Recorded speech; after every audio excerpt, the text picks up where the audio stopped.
Hello dear students, আজকে আমরা class করব না।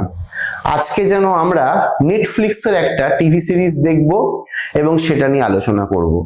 Today we are going to discuss Shakespeare's immortal play Macbeth.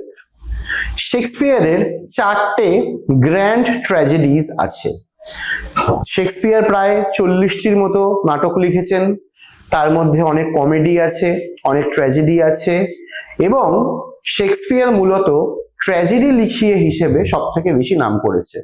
তবে যদি আমার পার্সোনাল ওপিনিয়ন চাও তাহলে আমাকে কথা বলতেই হয়, he was also very good at writing comedies.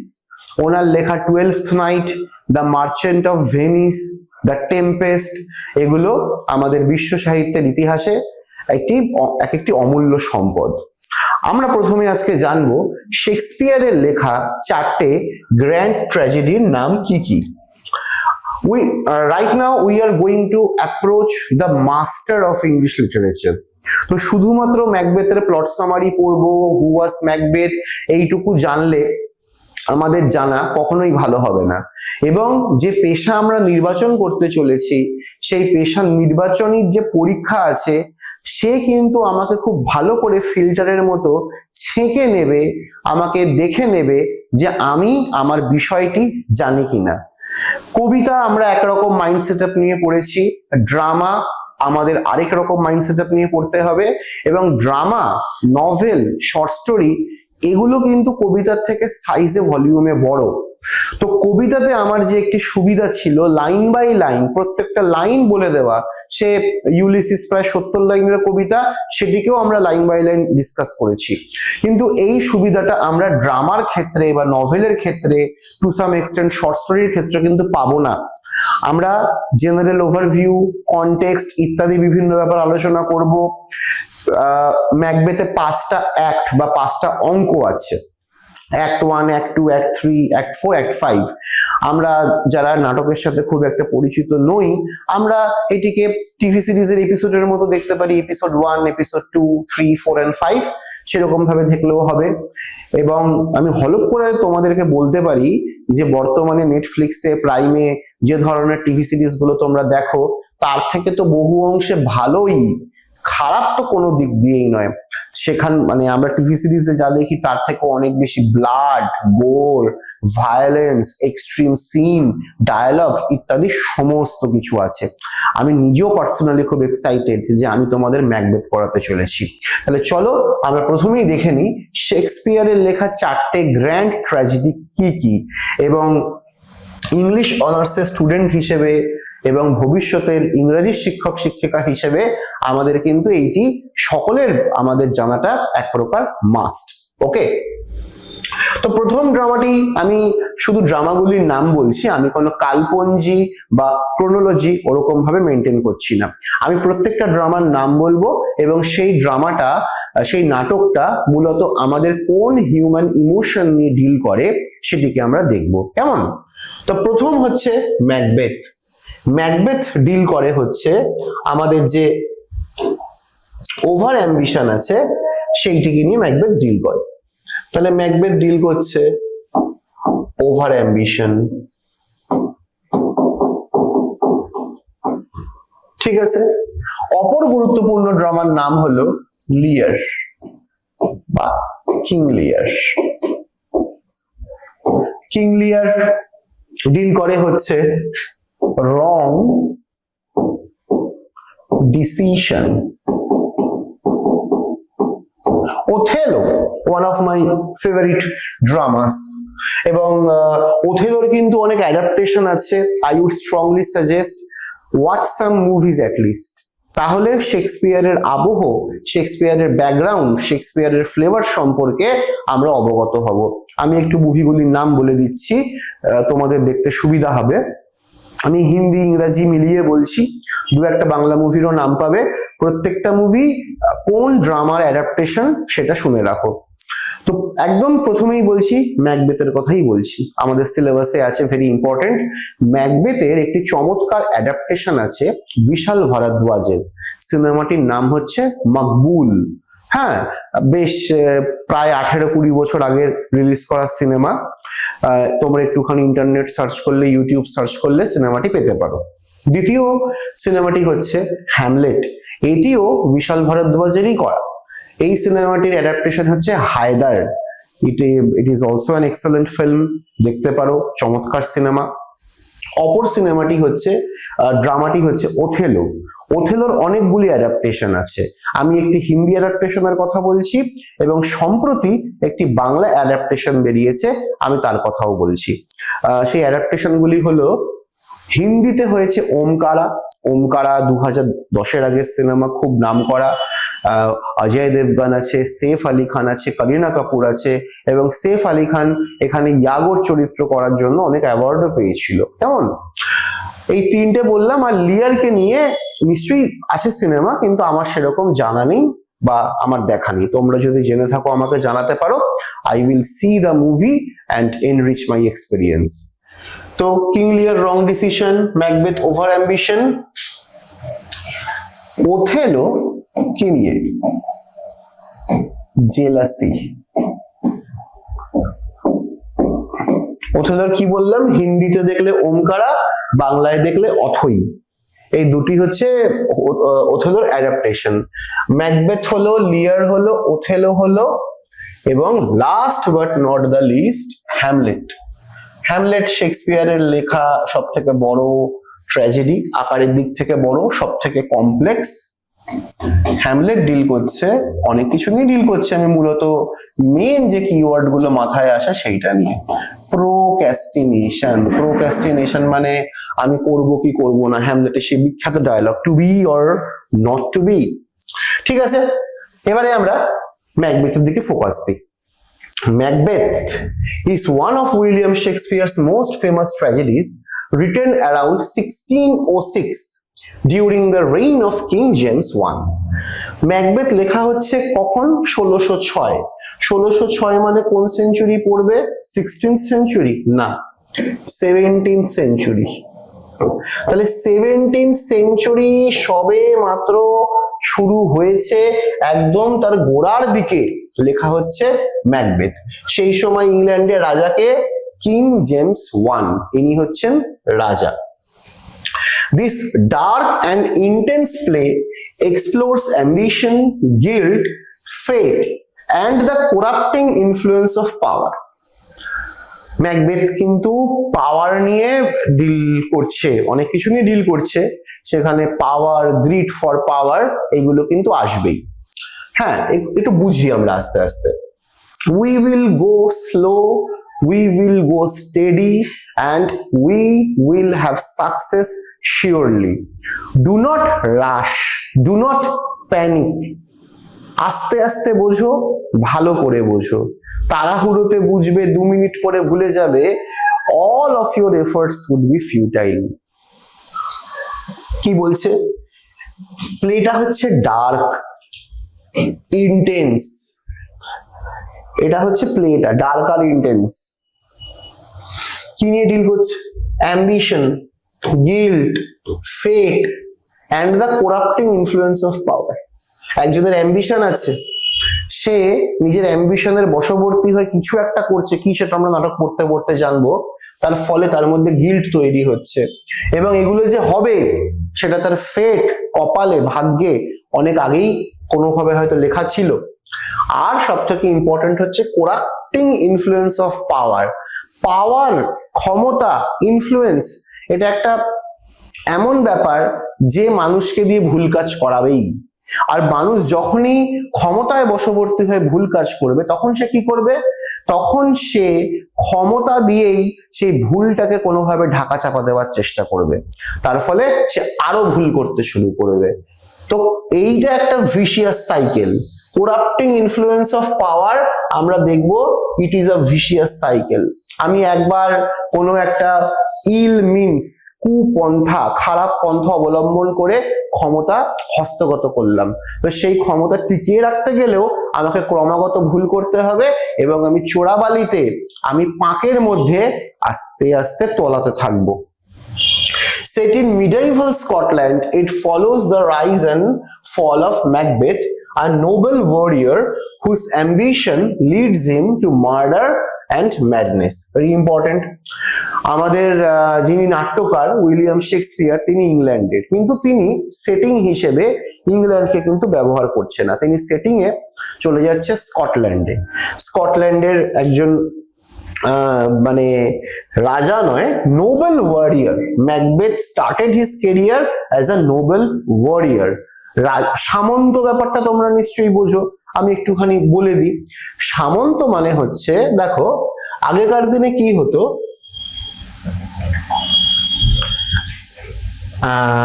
let me draw a kind of pyramid for you, ঠিক আছে? একদম ক্ষমতার চূড়াতে বসে আছে কিং, এবং কিং এর তলাতে এরকম বিভিন্ন র্যাঙ্ক হোল্ডাররা আছে, আর একদম তলাতে আছে হচ্ছে যারা গরিব, চাষি, ভূমিহীন শ্রমিক ইত্যাদি ইত্যাদি।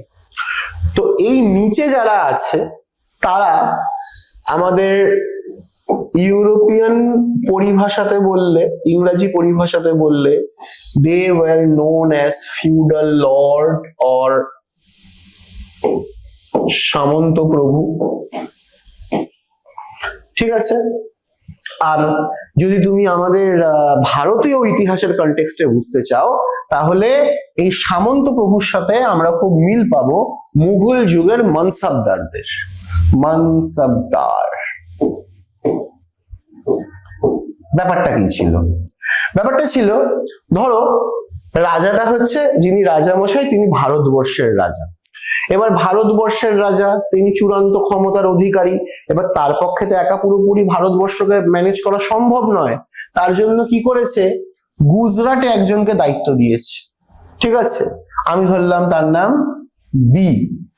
এবার বি হয়ে গেল একজন ফিউডাল লর্ড, তার আন্ডারে 5,000 হোক বা 50,000 হোক কিছু সৈন্য আছে, এবং সে গোটা গুজরাটের দণ্ডমুণ্ডের কর্তা। তিনি একমাত্র আনসারেবল এই রাজার কাছে। তাহলে এরকম ভাবে ম্যাকবেথের গল্পের যে রাজা কিং ডানকান, তার আন্ডারে এরকম বেশ কিছু সংখ্যক ফিউডাল লর্ড আছে, তাদের মধ্যে ম্যাকবেথ একজন। ম্যাকবেথ আছে, ব্যাংকো আছে, ম্যাকডাফো আছে, এরকম বেশ কয়েকজন আছে, ঠিক আছে? বোঝা গেল।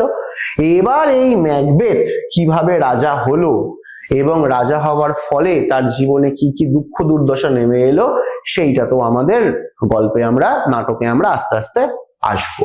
আরেকটা কথা তোমাদেরকে বলে দিই ফর ইউর কাইন্ড ইনফরমেশন, কোথাও যদি এরকম ভাবে জিজ্ঞাসা করে শেক্সপিয়ারের লেখা নভেল, শেক্সপিয়ারের লেখা গল্প, একদম মাথাতে রাখবে যে শেক্সপিয়ার যখন লেখালেখি করেছেন তখন কিন্তু নভেল বা শর্ট স্টোরি এই ফরম্যাট গুলো তৈরি হয়নি। শেক্সপিয়ার কি কি লিখেছে? শেক্সপিয়ার লিখেছে মূলত ড্রামা।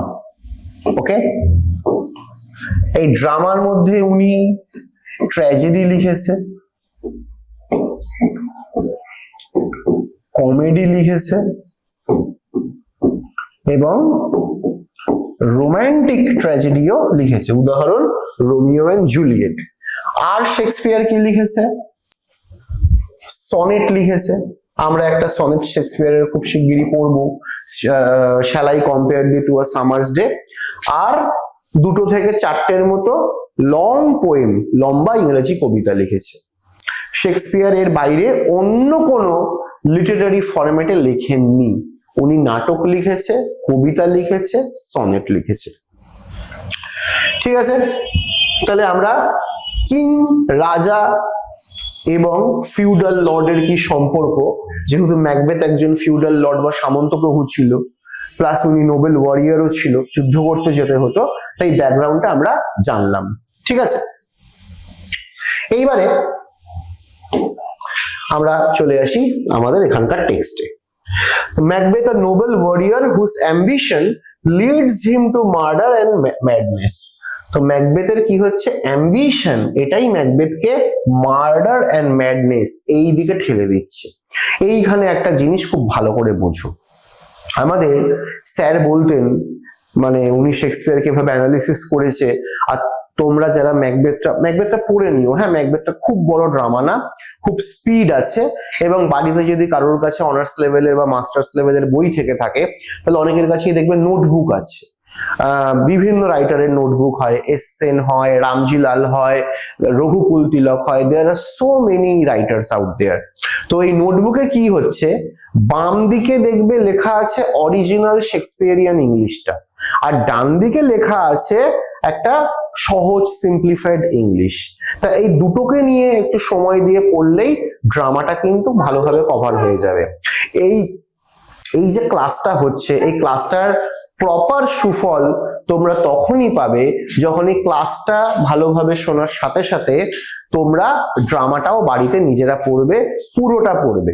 আই উইশ যদি আমার কাছে সময় থাকতো অনেকটা, আমি তোমাদেরকে ম্যাকবেথ লাইন বাই লাইন পড়াতাম, কারণ ম্যাকবেথ একটা এত সুন্দর ড্রামা এবং হিউম্যান সাইকোলজি সম্পর্কে এত কিছু জানা যায়, নিজেদের ব্যাপারে অনেক কিছু জানা যায়। এই সুযোগ কখনোই হাতছাড়া করো না, কেমন? তো এখানে মার্ডার অ্যান্ড ম্যাডনেস নিয়ে বলতে গিয়ে আমি এটা বলে দিই। তো আমরা দেখবো ম্যাকবেথে আমাদের স্যার বলেছেন যে ম্যাকবেথের হাত যত বেশি রক্তাক্ত হচ্ছে, তার হৃদয়ে, তার ভাষাতে, তার স্পিচে তত বেশি বেশি করে কবিতা আসছে। Macbeth has some brilliant passages of English poetry. The play is known for its psychological depth, এই যে বললাম, vivid imagery and exploration of human nature, making it a timeless study of moral decay. আমি সবকটা নিয়েই কথা বলবো, তবে এই মুহূর্তে ভিভিড ইমেজারি নিয়ে একটা ছোট্ট করে কথা বলি। ড্রামার একদম শুরুতে, যারা ড্রামাটা পড়বে, those people will be highly rewarded. ড্রামার একদম শুরুতে আমরা কি দেখবো? ড্রামার শুরুতে দেখবো যে ম্যাকবেথ অনেক যুদ্ধ করছে, তো সেখানে একটা ইমেজারি আছে, একটা সিন আছে। ম্যাকবেথ নিজের একজন এনিমিকে কেমন করে হত্যা করছে জানো? নেফ টু শ্যাপ। নেফ টু শ্যাপ মানে ম্যাকবেথ তার তলোয়ার দিয়ে কোনো শত্রুর একদম নাভি থেকে কণ্ঠনালী অবধি, যেভাবে আমরা কোনো কিছুর জিপ আটকাই, ম্যাকবেথ তার ঠিক উল্টো কাজ করেছে, তার শরীরের সেলাই যেন খুলে দিয়েছে, নাভি থেকে একদম শ্যাপ, একদম গলা বা এরকম চিবুক অবধি বোঝাতে চাইছে। তো আমরা প্রচুর ইমেজারি দেখবো, আমরা লেডি ম্যাকবেথের যে ডায়ালগ আছে সেখানেও আমরা বিস্তর ইমেজারি দেখব, এবং ম্যাক্সিমাম অফ দ্য ইমেজারিতে ব্লাড, গোর, ভায়োলেন্স এগুলো কিন্তু কমন। হ্যাঁ, তার জন্য প্রিপেয়ার ইয়োরসেলফ ইত্যাদি বিভিন্ন কারণের জন্য ম্যাকবেথ কি হয়েছে, একটা timeless study of moral decay. Moral decay মানে কি? মোরাল এই কথাটার মানে হচ্ছে নীতি নৈতিকতা। ডিকে মানে কি? পচন। তাহলে নীতি নৈতিকতার পচন, নৈতিকতা থেকে দূরে সরে আসা, এগুলোও কিন্তু এই নাটকটার অন্যতম প্রধান উপজীব্য বিষয়। এটা বোঝানো হয়ে গেছে, বেশ। এবার ইন্টারেস্টিং কিছু ফ্যাক্ট আমরা দেখে নিই। Inspired by history, Macbeth is loosely based on the historical figure of Macbeth, King of Scotland. এই টাইমে ওনার ডিউরেশন ছিল, as chronicled in Holinshed's Chronicle, though Shakespeare takes significant creative liberties. তো ম্যাকবেথের যে গল্পটা আমরা পড়ছি, যে নাটকটা আমরা এখানে পড়ছি, সেই নাটকটা লেখার ইন্সপিরেশন হিসেবে শেক্সপিয়ার কিন্তু একটি সত্যিকারের হিস্টোরিক্যাল ফিগার, তার নামও ম্যাকবেথ। তিনি স্কটল্যান্ডে, দেখতেই পাচ্ছ, 17 বছর রাজা ছিল। তার কিছু বায়োগ্রাফিক্যাল ইভেন্টস, ঐতিহাসিক ঘটনা, সেগুলোকে নিয়েছে। কিন্তু কখনোই আমরা বলতে পারি না যে হলিনশেডস ক্রনিকল থেকে শেক্সপিয়ার পুরোপুরি টুকে দিয়েছে, একদমই না। বেসিক কটা জিনিস নিয়েছে, বাদ বাকিটা শেক্সপিয়ার নিজের creative liberty, poetic imagination, prowess over language, এইসব দিয়ে ম্যাকবেথকে সাজিয়েছে। The Scottish play. Actors traditionally avoid saying Macbeth in theatres, calling it the Scottish play due to superstitions about a curse linked to its dark themes and history of production mishaps. Witches and King James. The witches in the play reflect King James' first fascination with witchcraft. As he wrote a book, demonology on the subject. Shakespeare included them to appeal to the king. আগেকার দিনে যারা নাটক লিখতো বা যে কোনো artistic ব্যাপারের সাথে যুক্ত ছিল, তাদের একটা রাজা বা রানীদের অনুগ্রহ পাওয়া, দাক্ষিণ্য পাওয়া খুব জরুরি ছিল, নইলে তাদের সংসার কিভাবে চলবে। তখন তো আর সাবস্ক্রিপশন মডেল বা বইয়ের পাবলিশিং এগুলো ছিল না। তো এটা অনেক ঐতিহাসিকরা মনে করে, অনেক ক্রিটিকরা মনে করে যে ম্যাকবেথে উইচ মানে হচ্ছে ডাইনি, এই উইচ নিয়েও আমরা অনেক কথা বলবো, আমাকে উইচ নিয়ে একটা স্পেশাল ক্লাস নিতে হবে। এই উইচ বা ডাইনিদেরকে নিয়ে আমাদের রাজা জেমস দ্য ফার্স্টের খুব ফ্যাসিনেশন ছিল। ফ্যাসিনেশনটা এতটাই ছিল যে উনি একটি বই লিখে দিয়েছিল ডিমোনোলজির ওপর। তো রাজানুগ্রহ পেতে যেন কোনো অসুবিধা না হয়, রাজা যেন ইন্টারেস্ট বোধ করে, তার জন্য শেক্সপিয়ার নিজের নাটক ম্যাকবেথে উইচদেরকে ভীষণ ইম্পর্টেন্ট রোল দিচ্ছে, এবং উইচরা প্রায় 2 থেকে 3টে সিন জুড়ে আছে। আমি তোমাদের এটা শুরুতেই বললাম, শর্টেস্ট ট্র্যাজেডি। যতগুলি শেক্সপিয়ারের লেখা গ্র্যান্ড ট্র্যাজেডি আছে, তার মধ্যে Macbeth is the shortest. Macbeth is the Shakespeare's shortest tragedy, making it fast-paced. তোমরা পড়তে গিয়ে কোথাও বোর ফিল করবে না, and intense with action and psychological turmoil unfolding rapidly. Lady Macbeth's influence. Shakespeare's woman characterization, portrayal of women characterization is brilliant. অনেক উদাহরণ দেওয়া যায়। আমরা মার্চেন্ট অফ ভেনিসে শেক্সপিয়ারের তৈরি যে নারী চরিত্র দেখেছি, তার তীক্ষ্ণ বুদ্ধি, সে তার তীক্ষ্ণ বুদ্ধি দিয়ে তার প্রেমিকের জীবন বাঁচাচ্ছে। আবার এই শেক্সপিয়ারই ম্যাকবেথে লেডি ম্যাকবেথ নামের এমন এক মহিলা চরিত্র তৈরি করছে, যাকে অনেকে বলেছে lady Macbeth was the potential fourth which. ওইখানে মার্চেন্ট অফ ভেনিসের নায়িকা তার প্রিয়তম, তার হাজব্যান্ড, তার প্রেমিকের জীবন বাঁচাচ্ছে, আর এইখানে লেডি ম্যাকবেথ ঠিক তার উল্টো কাজ করছে। লেডি ম্যাকবেথেরও দারুণ দারুণ স্পিচ আছে, এবং ম্যাকবেথ ড্রামাটি বুঝতে গেলে, পড়তে গেলে, it is very important to understand the characteristic arc of Lady Macbeth. Lady ম্যাকবেথকে না বুঝে বা লেডি ম্যাকবেথকে ডিনাই করে বা অস্বীকার করে কিন্তু ম্যাকবেথ বোঝা সম্ভব নয়। Lady Macbeth is often seen as one of Shakespeare's most compelling female characters, challenging gender norms of the time with her ambition and ruthlessness. তো যখন ম্যাকবেথ লেখা হচ্ছে, ম্যাকবেথ কোন সময় লেখা হচ্ছে? ম্যাকবেথ লেখা হচ্ছে, আমরা দেখে নিই,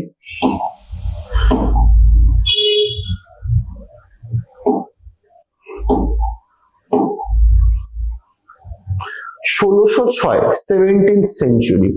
তাহলে এইরকম সময়ে নারীদের যে স্বাধীনতা, বর্তমানে নারীরা যে ফ্রিডম, যে রাইটস এবং অন্যান্য প্রিভিলেজ এনজয় করে, সেই সময় এগুলো ভাবাই যেত না।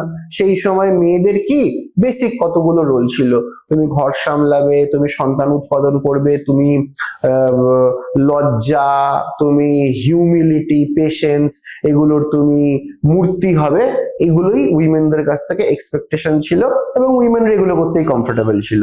কিন্তু সেখানে দাঁড়িয়ে Lady Macbeth was altogether a different character. Lady Macbeth is marked by what? Her humility, her love for humanity. একদম না, her ambition and ruthlessness.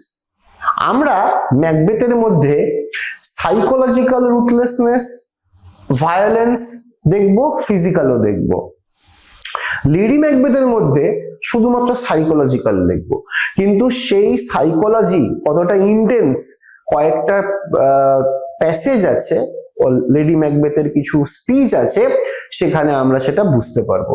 Lady Macbeth নিজে মানে একটা জায়গাতে বলছে যে বাচ্চা আমার বুকের দুধ খাচ্ছে, আমি ক্ষমতা লাভের জন্য সেই বাচ্চাকে আঁচড়ে ছুঁড়ে দেওয়ালে মেরে তার খুলি ফাটিয়ে দিতে পারি। লেডি ম্যাকবেথ নিজে একজন নারী হয়ে এই কথা বলছে।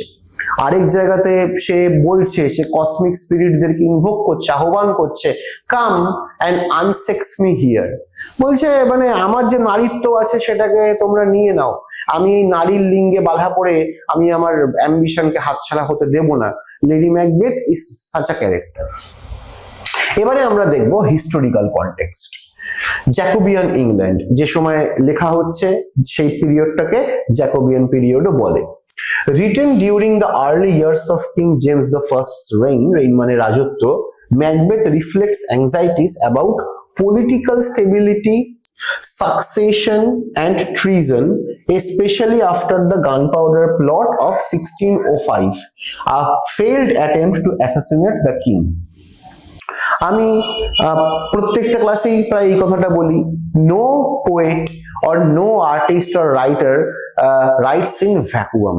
তাদের যে সমসাময়িক পরিস্থিতি তাদের লেখাকে, তাদের চিন্তা ভাবনাকে প্রভাবিত করে। তারা সে যাই লিখুক, তারা লাভ পোয়েম লিখলেও করবে, তারা কোনো ট্র্যাজেডি লিখলেও করবে, কমেডি লিখলেও করবে। তা আমরা ম্যাকবেথ থেকে সেই যুগের কি কি ব্যাপার ছিল, সেই যুগের কি আবহাওয়া ছিল, সেটা আমরা একটুখানি দেখে নিই। সেই প্রথম কথা, ম্যাকবেথ যে সময় লেখা হচ্ছে সেই সময় যে সবকিছু খুব মানে সানশাইন এন্ড হ্যাপিনেস দিয়ে চলছে সেটা একদমই না। সেখানে কি কি হচ্ছে, পলিটিক্যাল স্টেবিলিটির একটা অভাব ছিল। সাকসেশন মানে হচ্ছে উত্তরাধিকার, যে রাজা মারা যাওয়ার পরে কে রাজা হবে, উত্তরাধিকার। এই উত্তরাধিকার অনেক নাম করা নাটক, ড্রামার প্লট এবং রিয়েল লাইফেও আমরা উত্তরাধিকার নিয়ে অনেক রক্তপাত দেখেছি। প্রথমে নাটকের প্রসঙ্গে চলে আসি। সাকসেশন একটা অন্যতম ইম্পর্টেন্ট থিম শেক্সপিয়ারের কোন নাটকে? হ্যামলেটের বাবা যখন মারা যাচ্ছে, যিনি রাজা ছিলেন, তারপরে হিসেব মতো রাজা হওয়ার কথা হ্যামলেটের, কিন্তু হ্যামলেটের মা বিয়ে করে নিচ্ছে কাকাকে এবং তারা হয়ে যাচ্ছে রাজা রানী। এই সাকসেশনটাও হ্যামলেটে যে প্রচন্ড ব্লাডশেড আছে, ভায়োলেন্স আছে, খুনোখুনি আছে, তার পিছনে কিন্তু এটাও একটা কন্ট্রিবিউটিং ফ্যাক্টর। ট্রিজন মানে কি? ট্রিজন মানে হচ্ছে দেশের সাথে বা রাষ্ট্রের সাথে বা রাজার সাথে, মানে ক্ষমতার যে একদম চূড়ান্ত পর্যায়ে আছে তার সাথে বিশ্বাসঘাতকতা করা, তার প্রতি বিদ্রোহ প্রদর্শন করা হচ্ছে ট্রিজন। আমরা ম্যাকবেথের ড্রামা শুরুতেই দেখব যে ম্যাকবেথ এবং ব্যাংকো, এনারা দুজনে on behalf of king Duncan বিভিন্ন এরিয়ার বিদ্রোহী এবং ট্রিজনাস লোকজনদেরকে দমন করতে বেরিয়েছে। আর আয়রনিটা কোথায়? আয়রনি, এই শব্দটাও তোমরা বাড়িতে ভালো করে পড়বে, বুঝবে। আয়রনিও একটা ভীষণ ইম্পর্টেন্ট লিটারারি টার্ম। এটার জন্য গোটা একটা ক্লাস না হোক, একটা হাফ একটা ক্লাসের দরকার। আয়রনিকে, প্রথম কথা আয়রনির বাংলা আমার জানা নেই। আয়রনি মানে কৌতুক বা ব্যঙ্গ হবে না। আয়রনি বোঝাতে এটাই বলা হয়, আমরা বলি না রক্ষকই ভক্ষক, যাকে দায়িত্ব দিলাম একটা কাজকে ঠিক করে করবার, সেই কাজটাকে ভণ্ড করে দিল, সেই কাজটাকে নষ্ট করে দিল, তাহলে উল্টো হয়ে গেল। এরকম একটা ব্যাপারকে আমরা আয়রনি বলতে পারি। এখানেই যেরকম আয়রনি কি, ড্রামার শুরুতে ম্যাকবেথ তাদেরকে হত্যা করতে বেরিয়েছে যারা রাজার বিরুদ্ধে ষড়যন্ত্র করেছে, আর আমরা কি দেখব, কয়েকটা সিন পর ম্যাকবেথ নিজেই রাজাকে হত্যা করে দিচ্ছে। তাহলে এটাও একটা আয়রনি হলো। আয়রনি এরকম ভাবে হয়। Political stability, succession and treason, especially after the gunpowder plot of 1605, a failed attempt to assassinate the king. তো রাজার রাজত্বে সন্দেহ, ধরপাকড় আরো অনেক বেড়ে গেছিল, কারণ 1605 সালে রাজাকে হত্যা করার একটা ব্যর্থ চেষ্টা করা হয়। অ্যাসাসিনেট এই শব্দটা ভালো করে দেখো এবং এখান থেকে ভালো করে কিছু বোঝো। আপাতত এইটুকু বোঝা গেল। আমি অ্যাসাসিনেশন শব্দটার মানেটা একটুখানি তোমাদেরকে বলে দিই। প্রথমেই আসবে অ্যাসাসিনেশন বানান। আমাদের স্যার শেখাতেন গাধা, তার উপর আরেকটা গাধা, তার উপর আমি, আইটা ছোট হাতের হলে ভালো হয়, ভুল করে বড় হাতের দিয়ে দিলাম, তার উপর গোটা রাষ্ট্র বা দেশ। অ্যাসাসিনেশন। এবার অ্যাসাসিনেশন আর মার্ডার বা কিল, এই শব্দ, এই মার্ডার কিল, এই দুটি শব্দের সাথে অ্যাসাসিনেশনের পার্থক্য কোথায়? সবকটা মানেই তো হত্যা করা বোঝায়। মার্ডার মানেও হত্যা করা বোঝাবে, কিল মানেও হত্যা করা বোঝাবে, তাহলে অ্যাসাসিনেশন এই শব্দটা মানেও হত্যা করা, পার্থক্যটা কোথায়? মার্ডার আর কিল যে কোনো কারোর ক্ষেত্রেই বোঝানো যায়, কিন্তু অ্যাসাসিনেশন এই কথাটা ব্যবহার করা হয় যখন রাজ পদমর্যাদা বা পলিটিক্যালি কোনো ইনফ্লুয়েন্সিয়াল ব্যক্তি আছে যার মৃত্যুতে বড়সড় কিছু চেঞ্জ হতে পারে, তাদের মারা গেলে মানে তাদেরকে হত্যা করা হলে তখন সেটাকে অ্যাসাসিনেশন বলবে। ওকে, যেরকম আমি বলি বিখ্যাত দুই আমেরিকান প্রেসিডেন্ট, তারা দুজনেই অ্যাসাসিনেটেড হয়েছিল। মার্ডার্ড বা কিল্ড বললে এখানে প্রপার সেন্সটা আসবে না, তোমাকে বলতে হবে they were assassinated. Who were they? Abraham Lincoln এবং JF কেনেডি, এনারা দুজনেই অ্যাসাসিনেটেড হয়েছিল।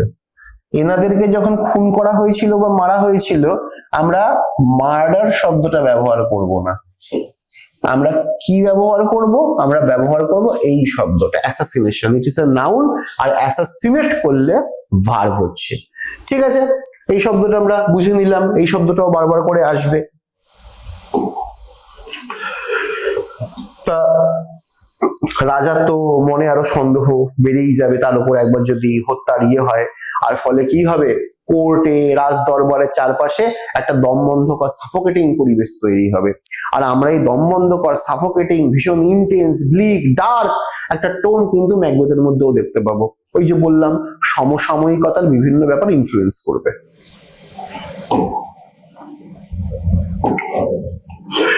Divine Right of Kings. The play reinforces the idea that disrupting the natural order of monarchy, e.g., through regicide, leads to chaos, aligning with James' first belief in the divine right of kings. এই divine right of Kings ব্যাপারটা ভালো করে বুঝো। এটার সাথে আমাদের Macbeth তো বোঝা খুবই জরুরি, এবং বিভিন্ন ইউরোপিয়ান পাওয়ার প্লে কিভাবে সংগঠিত হয়েছিল আমরা সেটাও বুঝতে পারবো। ডিভাইন রাইট অফ কিংস মানে কি?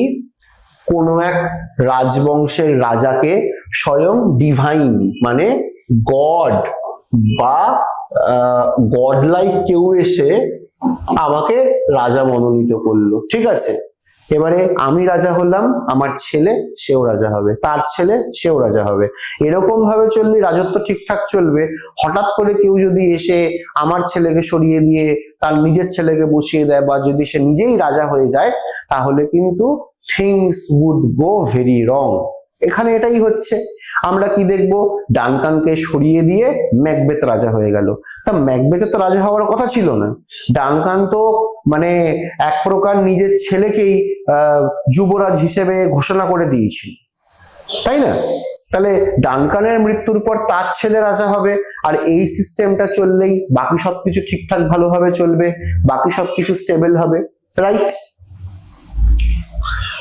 তো এটাকেই বলা হয় ডিভাইন রাইট অফ কিং। রাজাকে ক্ষমতা দিয়েছে ভগবান, এবং তার ফলে রাজা, তার ছেলে রাজা, তার এবং তারও নাতি, সবাই এরকম পরপর রাজা হতে থাকবে। ডিভাইন রাইট অফ কিংস এটাকেই বলছে, এবং এটাতে কিং জেমস এটা বিশ্বাসও করত।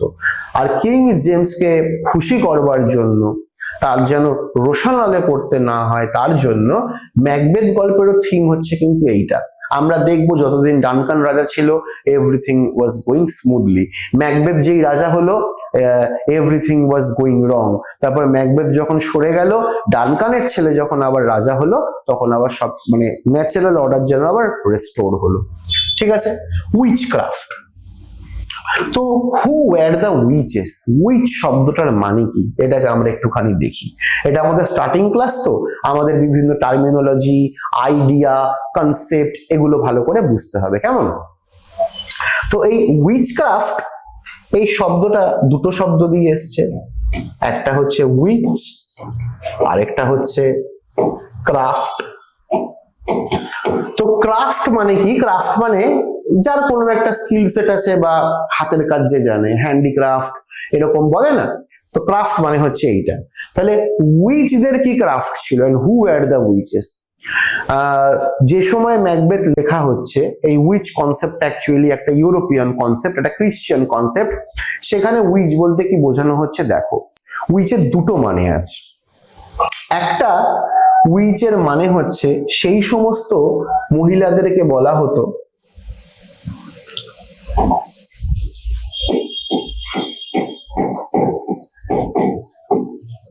এই যে দুটো মানে আছে। প্রথম উইচের মানেটা হচ্ছে সেই সমস্ত মহিলাদেরকে বলা হতো যারা ইন্ডিপেন্ডেন্ট ছিল, একটা বইপত্র বা পড়াশোনার প্রতি আকর্ষণ ছিল এবং তারা নিজেরাই পড়ে নিজেদের সিদ্ধান্ত নিতে পারত। এরা অনেকেই অ্যাপোথিকারি, মানে টুকটাক ভেষজ বিদ্যা, শরীর খারাপ টরি খারাপ সারিয়ে দেবো, এইগুলো যারা জানতো। এবং এরা চার্চের যে অথরিটি সেটাকে খুব একটা মানতে চাইতো না। নিজেদের যুক্তিবিদ্যা বুদ্ধি আছে, ওই পাদ্রী কি বললো, ওই ফাদার কি বললো আমি জানি না, এই টাইপের মহিলাদেরকে কি করতো, চার্চের যারা মাতব্বর ব্যক্তি আছে, সামন্ত প্রভুরা আছে, তারা বুঝতো যে না, they could be dangerous for our ruling system.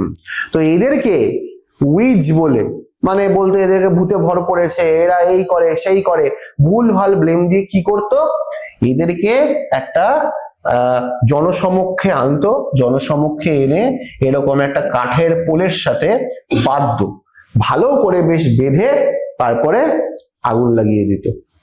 আমাদের হিন্দু ধর্মে তো সতী হতো মানে মেয়েরা ইচ্ছাতে, আর আগুন দিয়ে মানে নারীদেরকে মেরে ফেলার উদাহরণ কিন্তু আমরা এখানেও পাবো।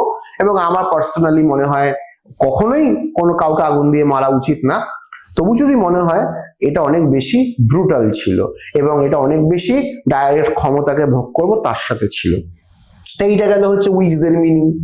আর আরেকটা উইচ যেটা আমরা ম্যাকবেথে পড়বো, সেইখানে আমরা উইচ হিসেবে এমন তিনজনকে দেখব যারা নাইদার মেল নর ফিমেল, মেলও না ফিমেলও না। তাহলে কি তারা ইউনাক? তাহলে কি তারা ট্রান্সজেন্ডার বা থার্ড জেন্ডার? না, সেইটাও কিন্তু আমাদের শেক্সপিয়ার বলছে না। ম্যাকবেথ নিজেই উইচদেরকে প্রথম দেখাতে দেখে বলবে, দেখতে মেয়েদের মতো অথচ দাঁড়িয়ে আছে, এরা কারা? এই উইচদের কাছে সত্যিকারের কিছু ডার্ক ম্যাজিক্যাল পাওয়ার থাকতো। বান মেরে দেবো, বশীকরণ করে দেবো, উচাটন করে দেবো, ভালো কারণ করতে না পারি, খারাপ তো শিওর করে দেবো, মানে এদেরকে উইচ বলা হতো। আর এদের একটা অদ্ভুত পাওয়ার থাকতো, সেটা হচ্ছে power of প্রফেসি। Power of প্রফেসি, power of প্রফেসি মানে কি? পাওয়ার অফ প্রফেসি মানে হচ্ছে ভবিষ্যৎ বলতে পারার ক্ষমতা। আমরা দেখব উইচরা ম্যাকবেথের মাইন্ডকে কিভাবে ক্যাপচার করছে, ম্যাকবেথের ভবিষ্যৎ অ্যাজিউম করে ম্যাকবেথকে তারা ইমপ্রেস করছে, প্রভাবিত করছে। আমাদের ড্রামা যখন আরো এগোবে তখন আমাদের আস্তে আস্তে বুঝতে হবে যে ম্যাকবেথ সত্যি সত্যি নিজের ইচ্ছাতে করেছে না উইচরা ম্যাকবেথকে ম্যানিপুলেট করেছে। এই জায়গাটা কিন্তু একটা ফিলোসফিক্যাল ডিবেট আর ডিসকাশনের জায়গা। আমরা আজকে কালচারাল কনটেক্সটেই ক্লাস শেষ করব। ম্যাকবেথ অনেক বড় প্লে, আমাদের আস্তে আস্তে বুঝতে হবে, আর তোমরা অবশ্যই রানিং নোটস নিতে থাকবে। Elizabethan Jacobean theatre performed at the Globe Theatre. Macbeth used minimal props and relied on vivid language to create its eerie atmosphere. eerie atmosphere মানে কি? eerie মানে ভৌতিক, একটু অড, অস্বস্তিকর, অনেক এর মানে আছে। তো এরকম যে অ্যাটমসফিয়ার তৈরি করেছে, এর জন্য মানে শেক্সপিয়ার বা ওই নাটকের যারা প্রোডাকশন কোম্পানিতে ছিল তারা যে বিশাল বাজেট, ভিএফএক্স অনেক কিছু এনেছে, ডায়নোসরের মাথা, হাতির পা, এইসব কিচ্ছু না, এগুলো না। কি দিয়ে করেছে? শিয়ার পাওয়ার অফ ল্যাঙ্গুয়েজ। ল্যাঙ্গুয়েজ দিয়ে তারা এটাকে তৈরি করতে পেরেছে। Patriarchy and gender roles, very important. Lady Macbeth's ambition and manipulation challenge traditional gender expectations, while her eventual breakdown reinforces societal norms of the time. তো কি বলছে যে এখানে আমরা দেখলাম কি লেডি ম্যাকবেথ সেই সময়কার সমাজের যারা অন্যান্য নারী ছিল তাদের থেকে তার হাব ভাব, অ্যাম্বিশন, চিন্তা ভাবনা এক ছিল না, পুরোপুরি আলাদা ছিল।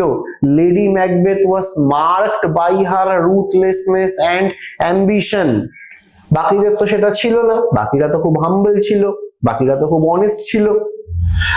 ঠিক আছে, তাহলে ট্র্যাডিশনাল জেন্ডার এক্সপেকটেশনকে লেডি ম্যাকবেথ চ্যালেঞ্জ করছে। আবার এট দ্য সেম টাইম, এই পয়েন্টটা খুব interesting, her eventual breakdown reinforces societal norms of the time. আবার যেহেতু ড্রামার শেষে আমরা লেডি ম্যাকবেথের একটি চূড়ান্ত করুণ পরিণতি দেখছি, তাহলে কোথাও না কোথাও শেক্সপিয়ার এই নাটকের মাধ্যমে আমাদের এই শিক্ষা দিচ্ছে যে সমাজের প্রচলিত রীতিনীতির বাইরে যে চলবে, যে মেয়েরা চলবে, তাদের ফলাফল কিন্তু লেডি ম্যাকবেথের মতোই হবে।